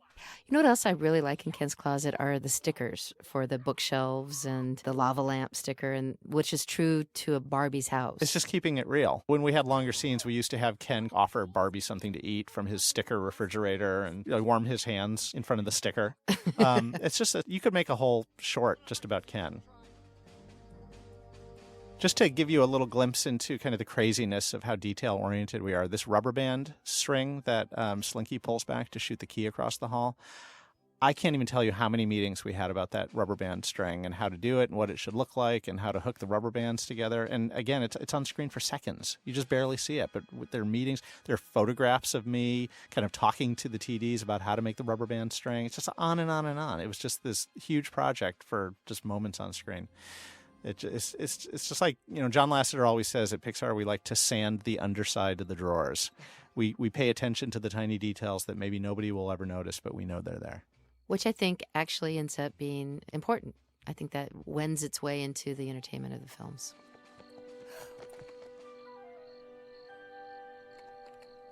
Let's see. That hat behind Barbie as she's ripping the clothes is a nod to Michael Arndt, the screenwriter. He wears these little military caps all the time. It's all he ever wears. And so we stuck that little cap there behind Barbie as a nod to Michael. The Nehru jacket. A Nehru jacket. It's highly valuable to Ken. It's from the Groovy Formal collection. We did a lot of research into kind of what the most valuable outfit would be. And somehow Barbie would know that. She would know the most valuable thing to tear in half, or to threaten to tear, to get Ken to finally spill the beans about what they did to Buzz. But when we found out what the outfit actually was, it was really mundane. It was just like totally not an interesting thing. So we ended up just inventing the rare Nehru jacket. That was something we totally made up. Ken may have had a Nehru jacket at some point, but this one we totally made up and made it from the Groovy Formal collection of like 1967. This sequence here where Mr. Potato Head meets the pigeon, this was something that Adrian Molina, hyper-talented story artist, came up with. Again, we wanted to have a beat where Mr. Tortilla Head ran into a complication, and Adrian boarded a whole bunch of different ideas, and one of them was him kind of turning and randomly bumping into a pigeon. And I just thought it was incredibly funny and full of potential to just have this dumb pigeon, a pigeon that's just as dumb as the seagulls in Finding Nemo. Not make him a character, just make him a real pigeon. And Adrian did all the great stuff of Mr. Tortilla Head working his way along the ledge and kind of accordioning in and out, and we used that as a model for the great animation that Aaron Hartline did on this little bit. Here's just some great comic relief between the three of these characters. It breaks up the tension of what's going on right now, and it just cracks me up. What? He said no one can just... Now we're heading towards Buzz getting switched into Spanish mode. This is an idea that we came up with at an offsite kind of early on the film. We knew that Buzz was going to get switched into demo mode, and I think we were having a conversation about how to get him switched back because we wanted it to be entertaining. We didn't want it to just be this mundane thing. And I believe Andrew just casually tossed out the idea of, what if Buzz accidentally got switched into Spanish mode? And as is often the case when a good idea hits the floor in one of these meetings, everybody jumped all over it. We thought, well, okay, not only does he speak Spanish, but he needs to act totally differently. He needs to become like this Latin lover and completely change his personality. I originally thought it would be great to have Tim Allen do the Spanish for Spanish Buzz. And he wanted to. And he really, really wanted to, but as we quickly learned, Tim speaks English. And that's all he speaks. And even though he gave it a good, solid effort, everybody knew, including Tim, that this was going to be funniest if Buzz was just suddenly speaking extremely fluent Spanish. And not just Spanish, but Castilian Spanish. Well, we did a lot of exploration of how Spanish Buzz was going to move. I did some work with Carlos Baena, one of my animators who's from Spain. And we watched a lot of flamenco dancing and Latin ballroom dancing and bullfighters. And all of that is very Spain, very kind of actually Andalusian Spain, kind of southern Spain. And so we finally committed to having the Spanish that Spanish Buzz speaks be kind of Castilian Spanish from Spain rather than being, say, a Mexican Spanish. So that it would match the physicality just right. And we finally found this great actor named Javier Fernandez Peña, who, interestingly enough, had done the Spanish voice for Buzz Lightyear toys in Spain. Totally randomly. I mean, we didn't even Which know we that didn't when realize, we picked his yeah. voice. We just wanted someone who was going to kind of have a deep, sexy Spanish voice. And so he got the job, which he loved being a part of this film. You would not believe what I've been through tonight. We had a lot of really early ideas about different things that Mr. Potato Head could put his parts into. I remember there were drawings that Jeff Pigeon did of like an apple, like with a bite taken out of it and a worm coming out. Just all kinds of rotting fruit and vegetables. At one point, we conceived of this whole journey where he would have to just keep finding a new host, almost like a soul jumping from person to person, making his way across the playground. We used to have a really long, complicated sequence of the toys making their way across the playground over to the entrance to the dumpster. And there was a lot of really fun, inventive stuff that we did of them creeping around on the playground equipment.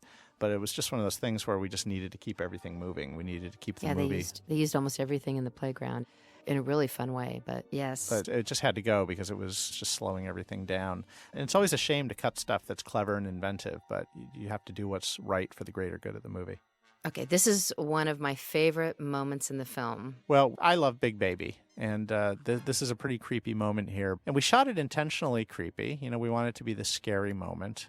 But the thing I love about Big Baby more than anything is that he's just completely an innocent. You know, I don't think of him as a scary character. I think of him as a completely innocent character who I, as the director, chose to film in a scary way. Yeah, And he it's as doesn't simple as that. realize he's just a loyal baby and part of the team, and he's not an evil character by any stretch.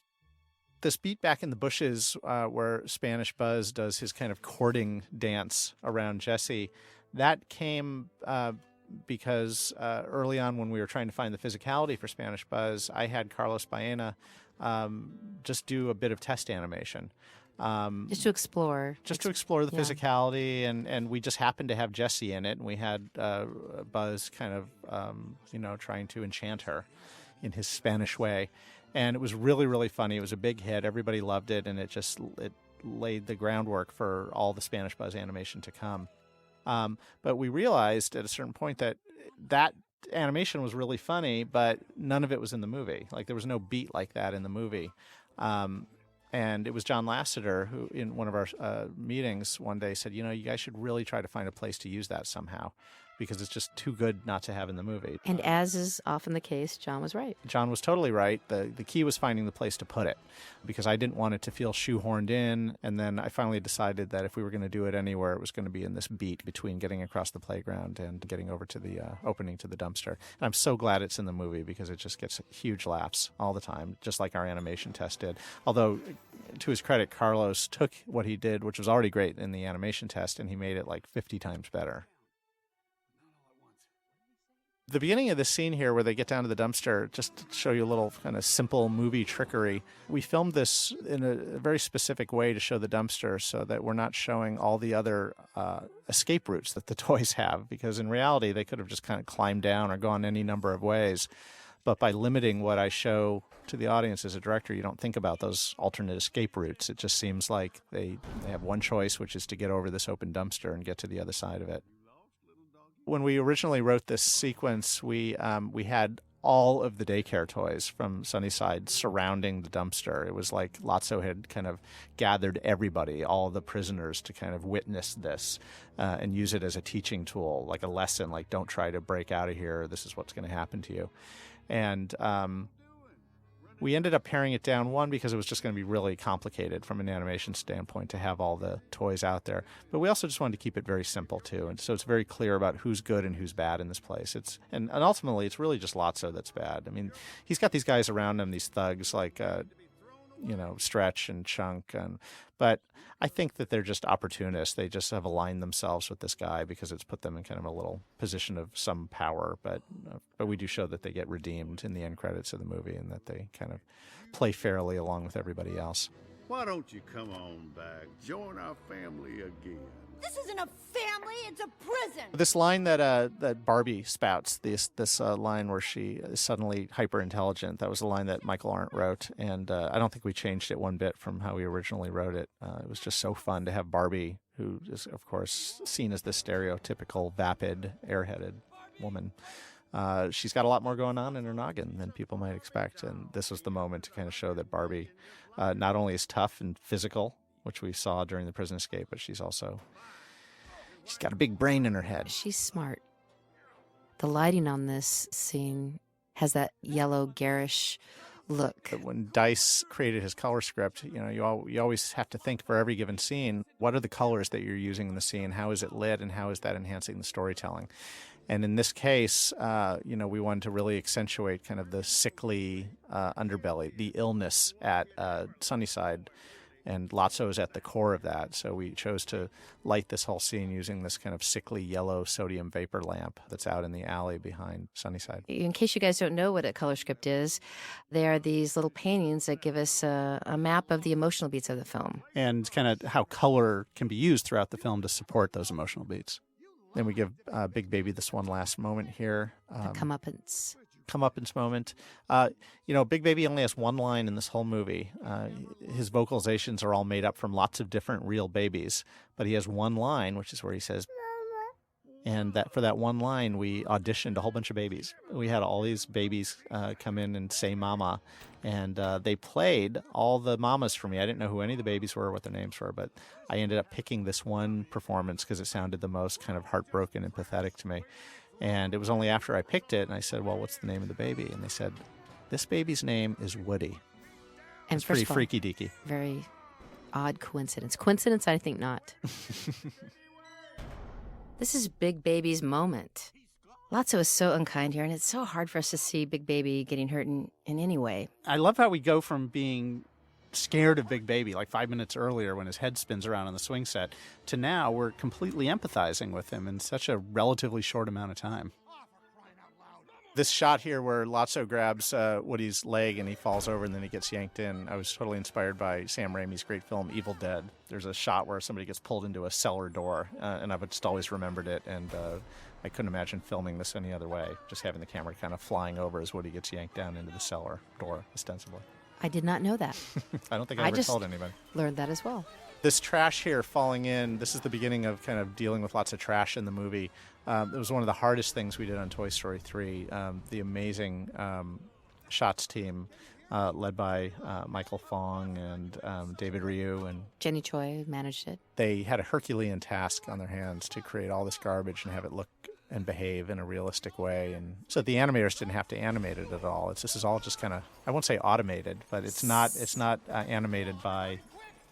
By hand. You're leaking. Oh, no, I was going to say simulated. Simulated. It was a huge task to create all this trash for this sequence and for the end of the movie. It was actually a year and a half of research and development and inventions of a lot of new techniques that allowed us to do all this at the end of the film, and it just looks fantastic. When we first storyboarded this sequence, I think it was storyboarded by James Robertson, we had a whole thing where there was actually like a compactor in the truck that would kind of crush everything. And the toys sought refuge inside a dollhouse. There was like an old broken dollhouse from Sunnyside that ended up in there. And the toys all climbed inside the dollhouse. And then it was almost like an earthquake happening or something. But they were seeking shelter together as a family inside the house as the walls kind of caved in and crushed and everything got closer and closer and closer. And then finally, at the last moment, right when they were about to be totally crushed, we had it stop. And then they showed up at the dump. And that's just a good example of how, as you're storyboarding and writing these movies, you try to infuse as much entertainment and drama into every moment. But when you start to string the scenes together and look at it as a whole, oftentimes you start to see repetition, or you see that, well, we're making this really dramatic here, but we're also doing really dramatic stuff at the dump. And how many dramatic moments do we really need? So even though the individual moment is really entertaining and fun, it just wasn't necessary, so we simplified it quite a bit, and we ended up focusing mostly on Spanish Buzz. The idea of the toys showing up at the dump kept rattling around in my head. It just seemed like a great setting, and it felt like the true end game for a toy. You know, a toy getting thrown away, that's not the end of its life. I mean, a toy being outgrown by a kid, that's not the end of its life. But ending up at a landfill and then ultimately heading towards the belching inferno of an incinerator, that's the end. That is the end. There's nothing beyond that. And that really resonated with me and stuck with me, and I couldn't let go of it. And I thought, if we're going to end this trilogy in a big way and really push the toys to the brink, I thought that we should take them to the dump. It's the biggest fear that the toys have. It's a fear that we show at the beginning of the movie when they almost get thrown away in the truck. That simple decision ended up translating into a mountain of work for a lot of people. But what it begat, which I'm most proud of in this film, is the scene in the incinerator. The sequence here where the toys are trying to save themselves by grabbing metal items to pull themselves up to the magnetic conveyor belt above, that came from one of our research trips to a recycling center where we saw they had basically this on a smaller scale, and a magnetic belt was pulling all the metal up to the ceiling and to a different belt. And so we thought that would be a great way for the toys to escape the shredder. We knew we wanted Buzz to grab a lunchbox and have that lunchbox pull him up to the belt. And I ended up having it be my favorite lunchbox from my childhood, which was my $6 Million Man lunchbox. That's what Buzz has there. Try not to make it too obvious, but that's what that is. You know, we've talked about this before, but it's really hard technically to accomplish all this simulation and having the toys wade through all these massive amounts of trash. We did some research. Several of our teams went to the dump to figure it out, and we also brought a lot of trash inside and waded through it. But it actually really helped us understand the physicality of the trash and what it takes to wade through it.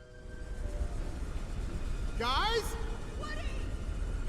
We created this little kind of coolly lit kind of blue area after the shredder to give kind of a little respite from the chaos that we just went through with the shredder, and also set up maximum contrast heading into the incinerator so that this red here, this orange-red glow, would have as much impact as possible when we finally revealed it.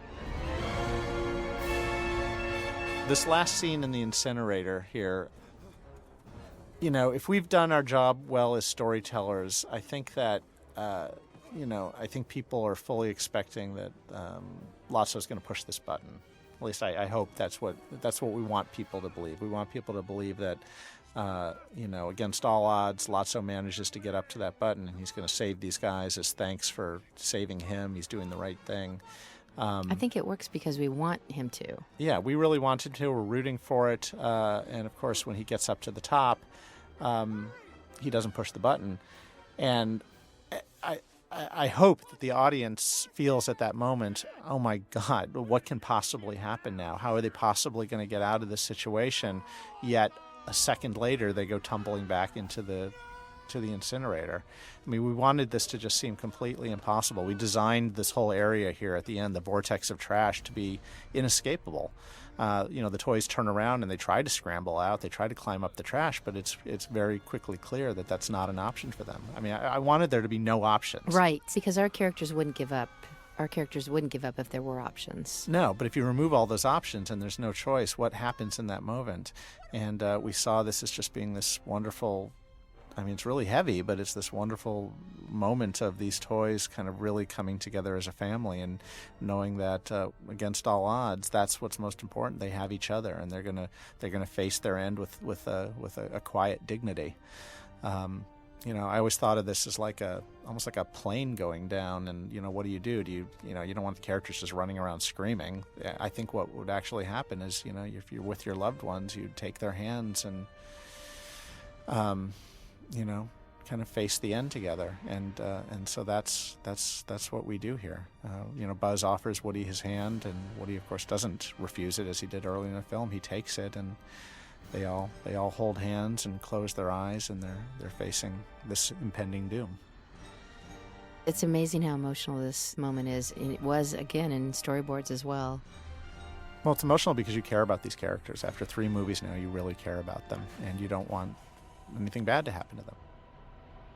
So this idea of them getting rescued by the claw, We came up with that pretty early on, and it was, again, one of those ideas that we knew instantly that it was the right idea, because, of course, it fed back into the first film with the claw where the aliens came from.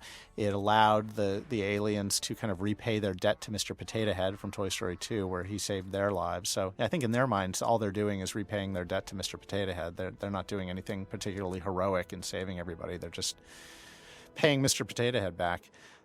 And these claws actually exist. They have these huge claws at dumps. We saw one, and it looks exactly like that. True that. They're really that huge. Deus ex machina. Well, this is literally, Deus ex machina is this Greek idea of like the hand of God coming down. And literally in Greek plays, there would be a mechanical thing that would come down out of the ceiling and would often kind of rescue characters. And it's seen as, it kind of connotes bad storytelling, that if you have characters in an impossible situation and then you have some kind of simple thing show up that saves the day that you didn't set up in any way, people call that Deus ex machina, and it's, again, this negative thing. But we thought, well, let's have it literally be, I mean, it is Deus ex machina. It's like a hand of God coming down from the heavens to save them, and we just fully embraced the idea. We established the claw a few times earlier in the film as jokes of the aliens seeing the claw, and we did that specifically to kind of keep that idea of the claw present in people's minds, so that this wouldn't be coming out of nowhere at the end. This idea of Lotso ending up tied to the front of a garbage truck, everyone around the world might not be familiar with this, but in a lot of big urban areas, you'll often see garbage trucks with stuffed animals tied to the front, and you see them all over New York City. And they do that because, the garbage men will be emptying the garbage and they'll find a poor stuffed animal that's been thrown away. And rather than just throwing it away, they'll, give it a little dignity and tie it to the front of their truck. It's not to be mean to it. It's to save it from the garbage and have a little mascot on the front of their truck. So we thought that would be a fitting end to Lotso, to have him end up tied to the front of this truck. And we added a bunch of other characters there who've been there for some time and are deteriorating, covered with bugs, so we could get a sense of probably what's going to happen to Lotso after a few months. Yeah, it was a good way to give him his comeuppance without being too overly mean. I guess they pick up the garbage a lot in Andy's neighborhood. That's why it's so clean. It's like Singapore. They're very fastidious there. We did that little banana peel on Rex's head for no reason other than it was funny. Just a good example of a fair amount of effort that went into work for one little moment in one shot. Same thing with the water here. The water was really challenging to do the spray and the water squirting out of Mr. Potato Head's nose hole, but it's funny. We need to quickly set up that the toys got cleaned up because, of course, they've just been at the disgusting, filthy, stinky dump, and I didn't want Andy to open the box of toys and be happy to see them, followed by turning away revulsed. We always knew that the toys were going to finally get back to Andy's room at the end of the movie. And I also knew that I wanted this scene to feel like a real goodbye, because nobody knows what's coming with the toys being given away to Bonnie at the end of the film. I wanted to create the scene as if you were to just chop off the end of the movie and it didn't exist, that this scene would work as a satisfying real goodbye. Because I really wanted to fake the audience out into thinking that this was the end of the film, that we were through all the conflict and now the toys were going to go in the attic and Woody was going to go off to college and somehow the movie was going to end. So these are all very heartfelt goodbyes, very satisfying goodbyes, with a little joke here at the end with Spanish Buzz. And then the toys scramble and get into their boxes. This moment between Andy and his mom was not something that we originally had. I think at one point we just had Andy come walking back into the room, and he... I can't even remember what we did. Somehow we ended up going to Bonnie's, but we didn't originally have the moment between Mom and Andy.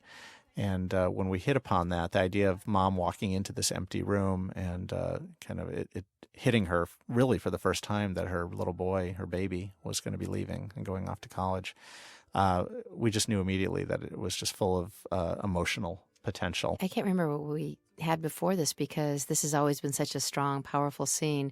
It's the thing that's stuck with me. And for many of us on the film, it's been emotional since the first time we saw it all the way up until now. It still has the same impact. We just love the idea of Woody hearing Andy say something that kind of solves all his problems. Woody's been so fixated through the film that he has to be with Andy. He has to be with Andy. And to hear that there's a way for him to be with Andy without physically being literally with Andy, it's catharsis for Woody in this moment. And he knows that he has an opportunity here, a fleeting moment, to correct everything and change the course of all their lives. And that is, of course, to write this note for Andy to see so that he will hopefully make the right decision and donate the toys to Bonnie. Which is the right thing to do. It's the right thing to do. But again, hopefully the audience is thinking at this moment that he's just done this for the toys, that he's kind of altered the lives of the toys so that rather than going to the attic, they're going to be donated somewhere. I honestly don't know what people think at this moment, if they think that he's arranging for them to go back to Sunnyside or what. But if we've done our job well, they don't know that Woody's actually in that box with them at that moment.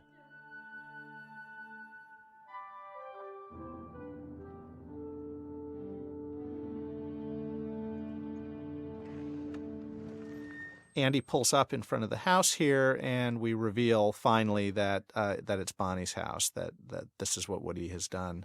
But we added this one little shot here, kind of pushing in on the box and the open handle, hopefully to get people to think that this is Woody inside the box watching all this happening. It's just one last fake out to kind of seal the deal and hopefully give as much of a surprise to the audience as possible when we finally reveal that Woody is actually down at the bottom of the box. We always knew we wanted to end the movie with Andy giving the toys away to a little girl, specifically. It was an idea that we came up with on our original 2-day offsite. We knew it had the potential to be really emotional. We wanted Andy to kind of take the time to talk about how special each of the toys was to him. But it was a tricky scene to write. We did a lot of passes at this scene. We worked on it quite a bit, and it was actually the very last scene we animated. Just so that we would make sure that we got it right. We wanted to get it right. I knew it had the potential to be emotional, but I also knew it had the potential to get sappy and be maudlin. And if we went there, then the movie would be ruined, I think. Agreed. So it was a very delicate balance to have the emotion feel very real, but to not get melodramatic in any way. And hopefully we've done that. We found a way for Andy to kind of talk about each of the toys here briefly. We tried to linger on their faces as much as possible so that you can get a sense of how they feel, even though they're in their inanimate states. You want to get a sense of how they feel about how Andy's talking about them, and the gaze of the beloved, as Michael Arndt always described it, of Andy looking down at them. Hearing, everything that they've been hoping to hear for the last decade or so. One of the big breakthroughs on this film was with the humans. If you look at the original Toy Story and even Toy Story 2, the human animation is not the strongest part of those films. Human animation, at least back then, was very, very difficult. With this story, especially this idea of having this final scene where Andy slowly gave away the toys and talked about how meaningful they were to him, it was just absolutely vital that the human animation be fantastic. We needed to see the souls inside of these characters. We needed to see every tiny little thought and twitch of the brow, and they needed to look fantastic. And so I laid down the gauntlet very early on, and I said, if we can't make these humans look great, if we can't design them to be really appealing, if we can't articulate them so that they can be animated well, and if we can't animate them to be just fantastic, then we shouldn't be telling this story. Because, again, the whole movie could have come undone at the end by distracting, awkward animation. So my team did a fantastic job. Just everyone kind of created these, I think, really great-looking human characters and laid a pipeline so that ultimately the animators could create these really subtle, nuanced performances. And that's what they are, the performances. I don't even think of it as animation. There's a lot going on in Andy's head throughout the scene, and we needed to communicate that all in very subtle ways.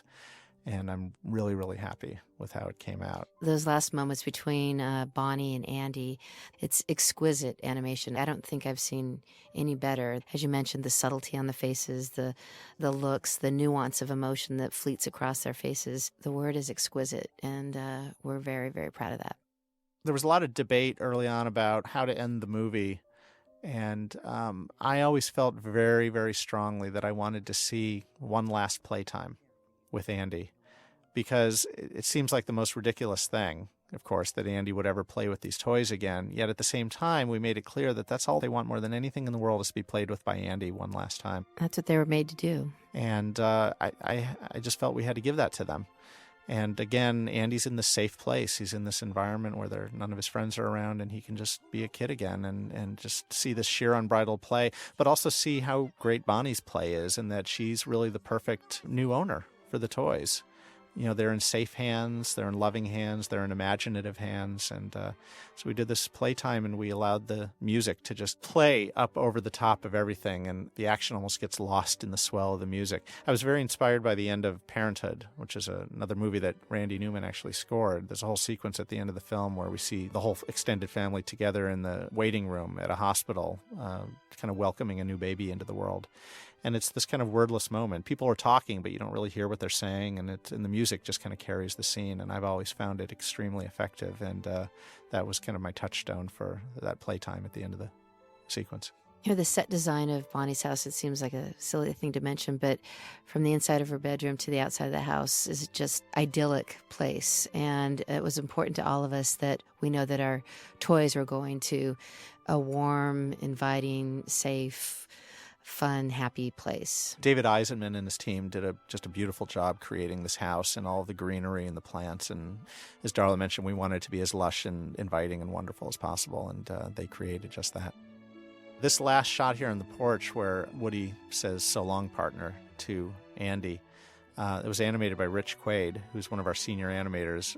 Rich has been with us since the first Toy Story, and was one of the first people to animate Woody. And so I just thought it was fitting to give him the last shot in the movie, and he knocked it out of the park and just did a beautiful, understated job of it. And of course, Tom Hanks is so wonderful in the whole film, and especially at this moment as Woody says goodbye, and the camera drifts up and away into the clouds, and we bookend the film because we open the movie. The very first shot are these kind of same clouds, so it has kind of a storybook quality to it. This end credit sequence sprang really out of the need to kind of wrap up some of the storylines that we weren't able to finish in the movie proper. When the toys all fall into the dumpster and leave Sunnyside, we leave Ken and Barbie kind of hanging. We never really see what happened back at Sunnyside. And that was really the biggest dangling storyline that we wanted to wrap up. So we came up with this idea of doing something kind of similar to what we did in Cars, where rather than doing outtakes or a song or anything, that we would actually kind of extend the storytelling of the movie. It's an epilogue, really. Yeah, it's kind of an epilogue happening during the end credits, and it allowed us to kind of have all these beats where we see that Sunnyside's this good place now, and everyone's playing fairly. And it's not just good; it's cool and groovy. It is cool and groovy. Even though the toddlers are still going to be the toddlers, they're still going to play the way they play, but at least there's more equanimity in the place, and people are taking their turns. Allowed us to kind of wrap up the army men here and not leave them hanging, and to see that they're okay and well taken care of. We added this beat just to sew up their story. I mean, it's a simple thing when they leave at the beginning of the movie, but it always felt a little unresolved, so we thought it would be fun to have them show up at Sunnyside and show that they're going to be part of this society there. And, we were able to have a little fun here and get Ken into one last groovy outfit. Actually, two, because he tears this off and reveals the gold tuxedo. I actually animated one character in the shot. It's the only animation I've ever done in my life. When Ken first shows up there's a kind of a giraffe bendy toy doing the twist in the background, and I animated that. I see more animation in your future. And we love Big Baby and his diapers. His golden diaper, and we got to kind of soften the monkey a little bit here. After my 5-year-old saw the movie, I asked him what his favorite thing was in the whole movie, and he said the monkey wearing the star glasses. So I guess I didn't need to make the whole rest of the movie. I could have just put the monkey in the star glasses, and he would have been happy. So once we decided to do that, we thought, well, we should really now touch base with Woody and the rest of the toys and kind of see how they're being integrated into the new family. And it also allowed us to show that the Sunnyside toys know that Woody and these guys are okay, because last they saw, they were in a garbage truck going to the dump. So I thought it was important to for everyone to be aware that everybody was okay and had made it through okay. This scene between Rex and Trixie I love. Trixie was, of course, designed to look like she had come from the same toy line as Rex. When I cast Tristan Shaw, I always knew she'd be great with Wally Shawn, but unfortunately in the movie they never get to have a scene together, so we made sure they had a nice little moment together. All these drawings on the wall were done by my kids, my two daughters, Hannah and Alice. We thought it was kind of a cute way of showing how well integrated the toys were into kind of Bonnie's room. The peas in the pod came out of trying to think of the kinds of toys a little girl would have in her room, and we were just brainstorming, and somebody drew a drawing of the pea pod with these 3 little peas with faces inside, and I thought that was funny. The peas are some of my favorite characters. They're just so adorable and childlike, and we just knew the kids would love that. We love all of these new Bonnie toy characters, and it's just unfortunate that they don't get a lot of screen time in the movie, so this epilogue allowed us to kind of have a few more fun moments. So this last dance between Spanish Buzz Buzz and Jessie, sprang out of really just wanting to have one last little Spanish moment in the movie. And we were kicking around some ideas, and someone, I can't even remember who it was, came up with this idea of doing a kind of a last flamenco or Spanish dance, a paso doble. And then in that meeting, we thought, well, how about if we have You've Got a Friend in Me sung in Spanish? So we went out on the internet and we found the Spanish version of the song and listened to it. And we thought, well, that's kind of cool hearing the song in Spanish, but it just doesn't have the energy. It's not something you want to dance to. And then we just had the crazy idea of having the Gypsy Kings, and that was like the ultimate thing. We thought, oh my gosh, if we could get the Gypsy Kings to do this, it would just be perfect. And it was like a matter of weeks later that we found ourselves at Abbey Road Studios in London recording the song with the Gypsy Kings. The other thing is that we are not dancers, even remotely, at Pixar. I mean, maybe we like to dance, but we're not choreographers. So we ended up hiring Cheryl and Tony, two of the choreographers from Dancing with the Stars, and they came to Pixar one day and choreographed a whole paso doble for Buzz and Jessie to dance to. And we worked with them and the animators and kind of broke down all their moves and studied them and learned a lot about the paso doble, the dance, which is inspired by Spanish bullfighting, and created this whole dance. And then we kind of created our Buzz and Jessie version of what they had done, kept it kind of a little more toy-like, but just as passionate and just as over the top. I just wanted it to feel like, who knew? Jessie and Buzz know how to do the paso doble, and they're completely accomplished at it. It just seemed like a fun way to end the movie. This film is so emotional, especially at the very end of the film, and we didn't want to just roll the credits and leave everybody, feeling bittersweet and emotional. We wanted people to have some time to kind of gather themselves and have a laugh again, and kind of get re-energized before they finally left the theater. And I think the Spanish You've Got a Friend in Me, as performed by the Gypsy Kings and as danced by Buzz and Jessie, was just the perfect way to end the film. So as all these names roll by here, hopefully you're getting a little sense of just how many hundreds and hundreds of people it takes to make a movie like this. It took us over 4 years to make Toy Story 3. 4 years, 1 month. 4 years and 1 month. And it's just an enormous amount of work by a lot of very talented and very passionate people. And it all adds up into hopefully a film that you have really enjoyed and will want to watch again and again. I think the thing that's most frustrating about doing these audio commentaries is that we only have like an hour and a half to tell 4 years worth of stories. I mean, I think we could do, 100 of these discs and fill them up with just all the crazy stuff that happened and all the inspiration for what became Toy Story 3. And the other frustrating thing is that, there were so many hundreds of talented people working with us making this movie. I wish I could thank them all personally, because each individual brought some of themselves to this movie, and hopefully when they watch the finished film, they're proud of the work that they did. So I guess we can thank them in some small way by the fact that we're forcing you to stay in your chair right now and watch all their names go by. Each one of these people that you're seeing here played a big role in making Toy Story 3 what it is. True that. These movies are so collaborative. And some of the unsung heroes are the managers and coordinators and PAs. They are really some of the glue that holds it together. And so, kids, this is for you. Some of our favorite part of these credits, which are a long time, I think since Toy Story, we like to give credits to the babies that were born during the making of the film from the whole company. It's just a little, again, indication of how much time it takes to make one of these films, that so many babies were born over the course of it. And all of us who've had kids, we can name the movies that our kids were born during. My kids often like to pop in the DVDs and find their names in the production baby credits. And then we quickly put them to work. Also, it's important to keep the staff growing.